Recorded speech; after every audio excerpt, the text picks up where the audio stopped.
அதுக்கு காரணம் என்னன்னா, ஃபர்ஸ்ட் நம்ம கூட சொல்றோம் இல்லையா, பயணம் பண்ணி 6 மாசம் இல்ல 1 வருஷம், அதுக்கப்புறம் நம்மளுடைய குணபாவங்கள் மாறினால் மாத்திரம்தான் இந்த நிலைப்பாடுகள் மாறும், இல்லைன்னா மாறாது. பல முறை சொல்லியிருக்கிறோம்.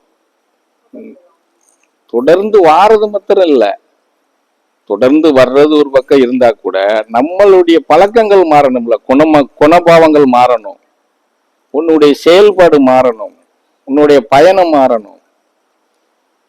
சரியா? இங்க ஒரு மாதிரி இருக்கிறது, வீட்டுல போய் ஒரு மாதிரி இருக்கிறதுங்கிறத ஏத்துக்கிற முடியாது. இங்க அப்படியே அமைதியா இருக்கிற மாதிரி இருந்துட்டு வீட்டுல போய் காட்டு கத்துனா அப்ப உங்ககிட்ட மாற்றம் இல்லைன்னு தானே அர்த்தம். மாற்றம்னா என்ன? எல்லா இடத்துலயும் ஒரே மாதிரி இருக்கிறதா மாற்றம்.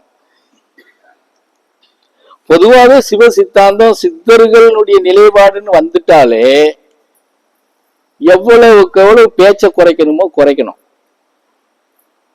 பேசணும், அமைதியா பேசணும்.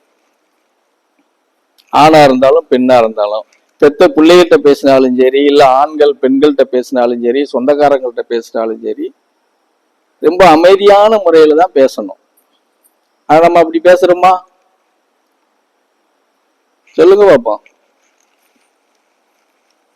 அப்ப நம்ம கிட்ட மாற்றம் இல்லைன்னு தானே அர்த்தம்.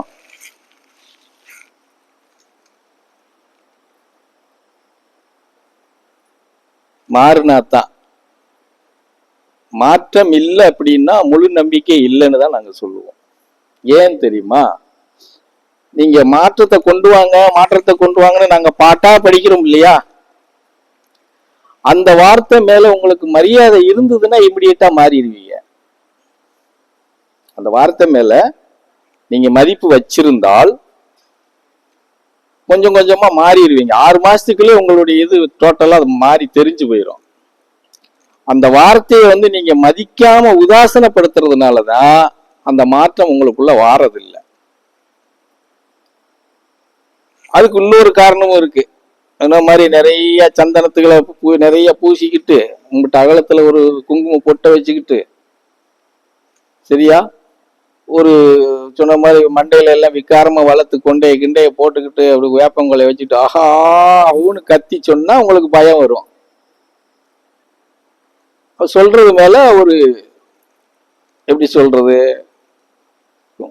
இங்க அப்படி இல்லை இல்லையா, இப்படி யதார்த்தமா உங்களோட சேர்ந்து உங்களை மாதிரி இருந்துகிட்டு பேசும்போது அந்த வார்த்தை மேல உங்களுக்கு மரியாதையும் இருக்கிறது இல்ல, அது மேல நம்பிக்கையும் இருக்கிறது இல்ல. அங்கதான் அந்த மரியாதையும் போக்கடிச்சிடுறீங்களா, நம்பிக்கையும் முழு நம்பிக்கை இருக்கிறது இல்லையா, அங்கதான் நீங்க எல்லாரும் தோத்து போறதுக்கு காரணமே. நீங்க நினைச்சிட்டு இருப்பீங்க நாங்க வந்துகிட்டே தான் இருக்கோம், ஆனா ஒண்ணும் ஆக மாட்டேங்குன்னு சொல்லுவீங்க. 1 2 ஆனதை வெளியே பேச மாட்டீங்க, நினைச்சு கூட பார்க்க மாட்டீங்க. அந்த ஆகாத விஷயத்த மாத்திரம்தான் பிடிச்சுக்கிட்டு தொங்கிக்கிட்டு இருப்பீங்க. சரி, இவ்வளவு காலம் நடக்கிறோமே, இது நமக்கு ஒன்னும் பின்னாடி போய்கிட்டு இருக்கு, என்ன காரணம் அப்படின்னு தெரிஞ்சுக்கிறதுக்கு முயற்சி பண்ணுவீங்களா? அதுவும் செய்ய மாட்டீங்க. புரியுதா நான் சொல்றது? அதுவும் செய்ய மாட்டீங்க. எப்படியோ வானத்துல இருந்து பொத்துன்னு கீழே போட்டுருவாங்கன்னு நினைக்கிறீங்க. பொத்துன்னு கீழே போட்டா நம்ம தான் செதறி போவோம் இல்லையா? கைய காலம் உடைச்சு போட்டு தானே இருக்கணும் பொத்துன்னு போட்டா.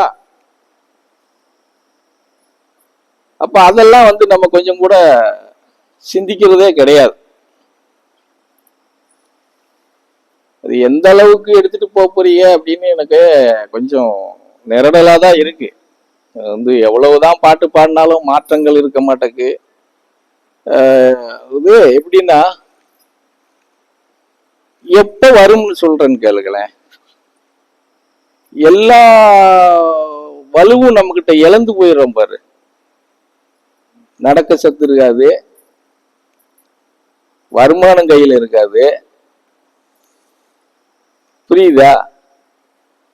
அப்ப வரும் நம்பிக்கை. அப்ப என்ன செய்ய, உப்புகளுக்கு கூட வாங்க முடியாது. காலம் போனதுக்கு அப்புறம் நம்பிக்கை வந்து என்ன பண்ண, ஒண்ணு வேணா செய்யலாம், யாருக்கிட்டையும் போய் கையேந்தாம சோறு சாப்பிடாம சீக்கிரமா வேணா டிக்கெட் வாங்கிக்கலாம். புரியுதா? எதுக்குடா இந்த தொந்தரவுல இருந்துகிட்டுன்னு சொல்லி எங்க கூட்டாளிட்டு வந்து முறையிட்டா டிக்கெட் வேணா வாங்கி கொடுத்துடலாம், போய் சரியா அப்படின்னு சொல்லி. ஆனா நம்ம நினைக்கிறது மாதிரி காரியங்களை சாதிக்கணும் அப்படின்னா நம்ம கிட்ட வந்து நிறைய சொல்லியிருக்கிறேன். அதை வந்து எந்த அளவுல நீங்க எல்லாம் பின்பற்றுறீங்க அப்படிங்கறது அது அவங்களே சார்ந்தது. எல்லாமே வந்து நீ சரியில்லை, நீ சரியில்லை, நீ சரியில்லை, இதுல சரியில்லை, அதுல சரியில்லைன்னு சொல்லிக்கிட்டே இருக்க முடியாது இல்லையா? அப்படி சொன்னா எல்லாத்துக்கும் கோபம் வந்துடும். 10 பேருக்கு முன்னாடி நம்மள சரியில்லைன்னு சொல்லிட்டாரு சாமி அப்படின்றீங்க. ஆமா, அடுத்த பூஜைக்கு அவர் போன் பண்ணி சொன்னாருன்னா நான் இப்போதைக்கு வரல சாமி அப்படின்னு சொல்லிடுவீங்க. வரலன்னா போங்க, பிரச்சனையே கிடையாது, எனக்கு தான் காப்பிடி அரிசி மிச்சம். எப்படி போனாலும் ஒரு ஆளு காப்பிடி அரிசி ஆகும்ல, ஆகுமா ஆகாதாம்பா? அப்போ ஒருத்தர் நின்றுட்டா காப்பிடி அரிசி மிச்சம் தானே, அப்படி கணக்கு போட்டு நாங்க போயிடுவோம் ரைட்டு அப்படின்னு சொல்லி. புரியுதா? ஒண்ணு மாத்திரம் நீங்க எல்லாருமே தெரிஞ்சுக்கங்க, நீங்க 4 பேர் வந்தாலும் சரி, 400 பேர் வந்தாலும் சரி, 40 பேர் வந்தாலும் சரி, நாங்க சொல்றதெல்லாம் ஒரே விஷயம்தான். இந்த பரதேசி சொல்லக்கூடிய வார்த்தையை மதிச்சு உதாசனப்படுத்தாம, என்ன முழு நம்பிக்கையை நீ வைக்க முடியாது, உன்னால உனக்கு சாத்தியப்படாத விஷயம். உனக்கு மனுஷனா பிறந்த சந்தேகம்ங்கிறது உங்களுக்கு எக்கச்சக்கம் இருக்கும். அதனால நம்பிக்கை முழுசா வைக்க மாட்டீங்க. ஒரு 30% 25% நம்பிக்கையை வச்சு பயணம் பண்ணால் மாத்திரம்தான் நீங்க வந்து ஜெயிக்க முடியும், புலம்பலை வந்து நிறுத்த முடியும். இல்லைன்னா நீதான் 4 பக்கமும் கால் வைக்கல. 4 பக்கமும் கால் வச்சு பயணம் பண்ணும்போது உனக்கு எப்படி வந்து சாத்தியப்படும்? சொல்லு பாப்போம்.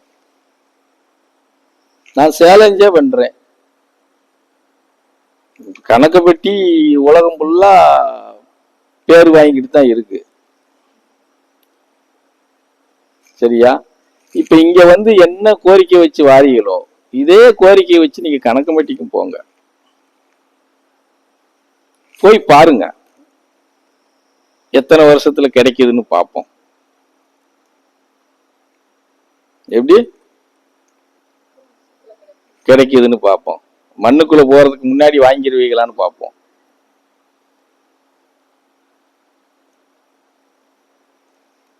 கணக்கம்பட்டிக்கு இன்னைக்கு போறாங்கன்னா யாரும் வரவாங்கெல்லாம் போகலாங்க, பார்க்க போறாங்க.